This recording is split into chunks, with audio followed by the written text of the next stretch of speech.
ভিসার ব্যবসা করা জায়েজ আছে কিনা, জায়েজ হলে কতটুকু মুনাফা করা যাবে। দেখুন, ভিসার ব্যবসা করা এটা মৌলিকভাবে নাজায়েজ কোনো কাজ নয়। আপনি একটি ভিসা উত্তোলন করেছেন বা কেউ উত্তোলন করেছেন, তার কাছ থেকে আপনি নিয়েছেন। এই ভিসা উত্তোলন করার ক্ষেত্রে যে পরিশ্রম হয়েছে, ফির বাইরেও সেটা দৌড়াদৌড়ি হয়েছে, সেগুলোর এগেনস্টে যদি তিনি এটা বিক্রি করেন তো বিক্রি করতে পারেন। কিন্তু এখানে যদি ধরা যাক যে 2000 সৌদি রিয়াল অথবা 2000 মালয়েশিয়ান রিঙ্গিত এই ভিসাটা কিনতে লেগেছে বা ভিসাটা তুলতে লেগেছে, এটাকে আপনি 25,000 30,000 রিঙ্গিতে বিক্রি করলেন, এত বেশি দামে বিক্রি করলেন যেটা আসলে অস্বাভাবিক। তো সেটা তো অবশ্যই অনৈতিক এবং নাজায়েজ। আর ভিসার ব্যবসার ক্ষেত্রে সবচেয়ে বড় যে গুনাহটা হয়ে থাকে সেটি হলো প্রতারণা।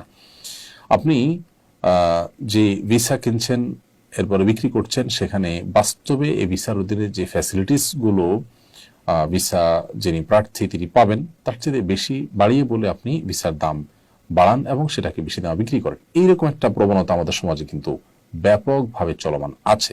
তো সে সমস্ত প্রতারণা যদি যুক্ত হয় তাহলে সেক্ষেত্রে তার যে যথাযথ মূল্য একেবারে ভিসার ফি সহই যদি বিক্রি করেন বা তার সাথে সামান্য প্রফিট নিয়ে বিক্রি করেন, তারপরে সেটা নাজায়েজ এবং গুনাহ হবে প্রতারণার কারণে। অতএব এই ব্যাপারটিতে আমাদের সাবধান থাকতে হবে। আমরা অনেকেই আছি যে রিক্রুটিং এজেন্সির বিজনেস করি, ভিসার কেনাবেচার ব্যবসা করি, তো সেগুলোতে আমাদের এই জাতীয় প্রতারণা যেন কোনো অবস্থাতে না থাকে এবং সেখানে বাড়িয়ে বলার যে প্রবণতা সেটা যেন কোনো অবস্থাতে না থাকে। আল্লাহ তাআলা আমাদেরকে তৌফিক দান করুন।